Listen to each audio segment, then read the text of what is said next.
Olá, queridos alunos. Bem-vindo a mais uma aula do nosso curso Bullying, Prevenção ao Bullying, Cyberbullying e as Violências na Escola. Hoje nós vamos falar da Lei 13.185 de 2015, que foi a primeira lei que realmente veio para mostrar e tipificar, não na forma criminal, mas formalizar o que é bullying e cyberbullying e a violência sistemática. O objetivo desta aula, compreender os principais dispositivos da Lei 13.185, identificar o conceito legal de bullying, cyberbullying e suas características, reconhecer as diferentes formas de intimidação sistemática, aplicar a legislação em situação prática do ambiente escolar, familiar e digital e entender o papel das instituições e prevenção ao enfrentamento do bullying e do cyberbullying. Pergunta inicial para reflexão: qual é a diferença entre uma brincadeira e uma situação de bullying? Se você assistiu a minha aula anterior e gravou, na sua cabeça, você vai saber responder essa questão. Ao longo aqui da nossa conversa, essa questão será respondida muito claramente. Conceito inicial: nem toda brincadeira é bullying. O bullying ocorre quando existe a intenção de causar sofrimento, repetição das agressões, desequilíbrio de poder entre o autor e a vítima, danos físicos, emocionais e sociais. Lembrando, o bullying tem a ver com dor e sofrimento da vítima e nunca com somente a intenção do autor, porque o autor pode achar que isso é somente uma brincadeira. Aí a gente fala da Lei 13.185. A Lei 13.185, de 6 de dezembro de 2015, institui o Programa de Combate à Intimidação Sistemática, ou bullying, em todo o território nacional. Seu objetivo é prevenir. Então, nós temos a 13.185, que vem para prevenir. Depois, claro, muito depois, isso foi um erro, mas muito depois vem a 14.811, que vem tipificar o crime. Então, o objetivo da 13.185 é prevenir, identificar e combater as práticas de violência entre crianças e adolescentes e adultos em ambientes educacionais e sociais. A importância da lei. Antes da lei, o bullying era tratado apenas como um problema disciplinar. Muito antigamente, você vai ouvir isso daí, em algum momento você vai ouvir que não existia bullying. Era tudo uma brincadeira e as pessoas, as crianças da época, elas não sofriam bullying. Sofriam sim. É que agora a gente dá uma luz maior sobre esse problema. E após a Lei 13.185, o bullying passou a ser reconhecido oficialmente como uma forma de violência. As instituições públicas e privadas passaram a ter responsabilidade na prevenção e vem aumentando cada vez mais. Teve a 13.185, a 14.811 e, mais recentemente, a Lei FELCA, que vem falar sobre o ambiente virtual, a adultização e a responsabilidade das entidades com relação à prevenção à violência contra a criança no ambiente digital. Conceito legal de bullying está no artigo 1º. Considera-se a intimidação sistemática ou bullying todo ato de violência física ou psicológica. E aí é importante a gente ir separando, tá? Porque agora entra a questão psicológica. O que antes a gente achava que a violência era só física, empurrões, socos, tapas, pontapés, puxão de cabelo, a lei vem falar da violência também psicológica, tá? Intencional e repetitiva, Então a gente tem que lembrar disso. Se você chama uma pessoa por um nome muito feio, você pode estar cometendo um outro crime, como de injúria, difamação, mas você não está cometendo o crime de bullying, porque para o crime de bullying você precisa fazer isso repetidamente e sistematicamente, tá? que ocorre sem motivação evidente, praticado por indivíduo ou grupo, né? Não precisa ser somente em grupo, pode ser feito por apenas uma pessoa, tá? Contra uma ou mais pessoas. Você pode ter o bullying contra um grupo, né? Contra os nerds da escola, né? Tem um seriado da TV que mostra muito isso daí, que é o Big Bang Theory, que mostram eles todos muito inteligentes, mas que sofriam bullying na escola, né? Isso é só um exemplo que eu estou passando. Elementos excepcionais do tipo. Então tá aí, né? O direito ele tem muito dessa parte. Primeiro é a intencionalidade. O agressor deseja causar sofrimento. Um exemplo, um aluno cria apelidos ofensivos para humilhar o seu colega, né? Então você provavelmente sabe de algum conhecido, se usava óculos era quatro olhos, se tinha orelha grande era Dumbo, né? E por aí vai, né? No ambiente pejorativo da intencionalidade do autor. Um outro elemento essencial do tipo é a repetição. Lembra que eu falei? Se você chama somente uma, passou na rua e você chamou, ou foi chamado por uma determinada coisa, pode ter sido um outro crime. Mas bullying não é, porque bullying, para se ter o crime, precisa da repetição. E aqui no nosso exemplo, todos os dias o estudante é ridicularizado na sala de aula, né? Por exemplo.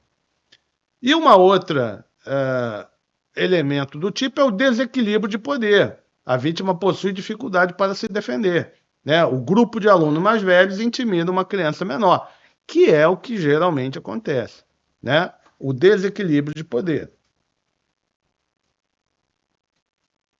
E aí, formas do bullying, né? A violência pode se manifestar de diferentes formas.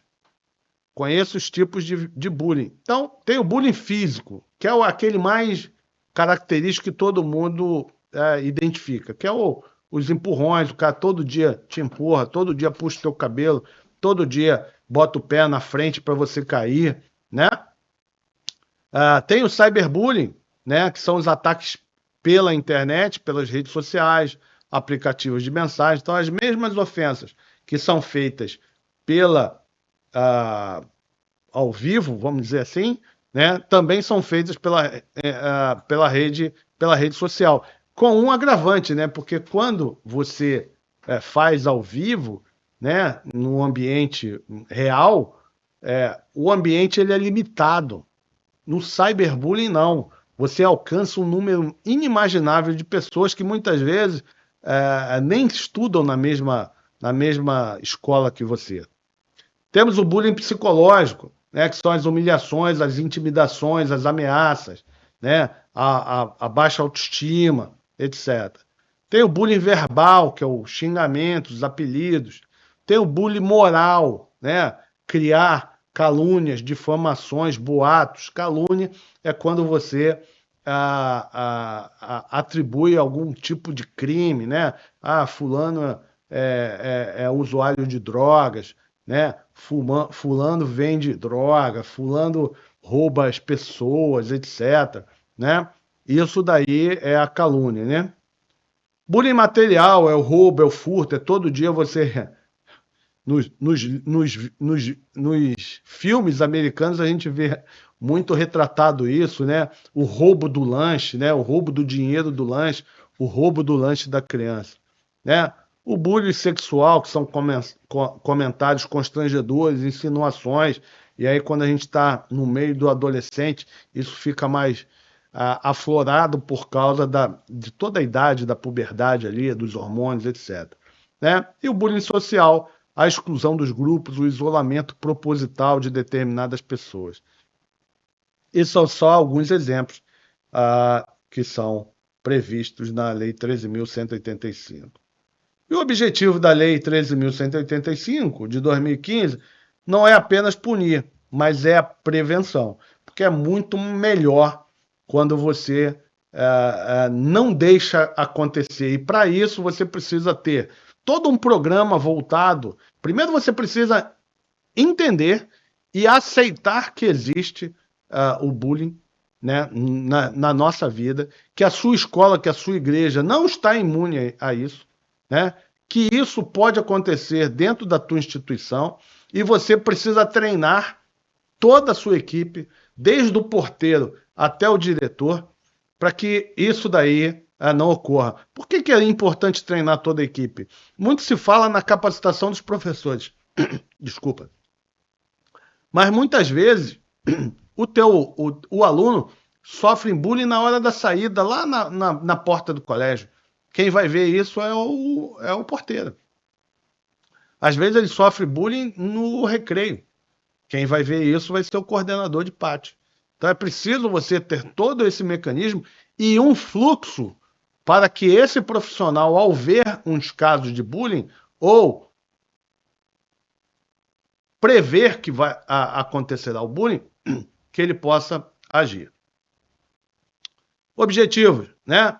Prevenir o bullying, promover campanhas educativas, por exemplo, o dia 7 de abril, né, que é o Dia Nacional do Combate ao Bullying, mas a gente tem que levar isso para o ano todo, né? Capacitar os profissionais, como eu falei, fazer isso desde o porteiro até o presidente, né? Não é porque a pessoa tem uma função que não é de professor que ela não é importante. Pelo contrário, ela é muito importante nessa prevenção. Um outro objetivo na prevenção também é orientar as famílias. Muitas vezes, as escolas fazem muitas coisas internas, mas ela não traz os responsáveis, não traz os pais para esse processo de prevenção, né? Assistir às vítimas e agressores. A gente tem que lembrar, né, que a vítima precisa ser ouvida, ela precisa ser acreditada, né, para que ela possa se sentir confortável, para que ela possa se abrir. E o agressor, é claro que a gente olha e tem que ter alguma consequência, alguma responsabilização. Mas ele também é um agente em formação, né? Uma pessoa em formação, né? E ele precisa ser orientado, tá bom? Promover uma cultura de paz. Quando nós temos todos esses elementos bem costurados, você acaba criando uma cultura de paz, uma cultura de conversa, de diálogo dentro da sua instituição. E a responsabilidade das instituições, né? As escolas devem garantir ações preventivas, identificar situações de risco, registrar a ocorrência, porque pode ser que não seja apenas bullying, pode ser crimes mais graves, desenvolver protocolos internos exatamente do que fazer em cada ponto, de como intervir, tá? Promover um ambiente seguro, um ambiente onde a criança possa se expor, o adolescente possa se expor e ele possa receber orientação e acolhimento, né? A família deve observar as mudanças de comportamento, de novo, lembrando que uma criança, quando sofre violência, ela muda o seu comportamento. Criar um ambiente de diálogo, para que você saiba o que está acontecendo e para que o teu filho te conte, né? Você sabe que está acontecendo alguma coisa. Você vê a mudança, mas você não consegue ter diálogo com seu filho, então você vai ficar prejudicado nessa prevenção, nessa atuação de cessar a violência sistemática. E comunicar situações de violência. Você precisa, né, ao saber que o seu filho está sofrendo o bullying, infelizmente, só vim saber do caso um ano depois, né, onde meu filho acabou se abrindo, né, falando coisas ali, mas ele não falava, né, os sinais que ele dava para mim era porque a gente tinha se mudado do Rio de Janeiro para Brasília, então aquilo ficou um pouco camuflado naquela situação, né? Mas graças a Deus passou e nós superamos, né? Mas a família precisa comunicar a escola. Por quê? porque tem outros envolvidos. E aquele agressor, aquele autor do bullying, ele pode estar fazendo a mesma coisa com outras crianças e adolescentes, né? E a sociedade deve denunciar situações de violência, apoiar as vítimas e promover uma cultura de respeito. E a sociedade somos todos nós, né? A igreja é uma sociedade, né? E muitas vezes, se a família não tem a cultura do diálogo, se a escola não tem a cultura do diálogo, é na igreja que essa criança vai ter a opção de se socorrer. E aí uma mensagem final, né? A Lei 13.185 reconhece que o bullying não é uma simples brincadeira, né? É uma forma de violência que pode gerar graves consequências emocionais, sociais e acadêmicas, né? E o combate ao bullying exige a participação conjunta da família, da escola, da sociedade e do poder público, né? Fica aí essa reflexão, diga não ao bullying, para que a gente tenha uma sociedade melhor e as nossas crianças e adolescentes mais protegidas. Te vejo na próxima aula. Fica com Deus.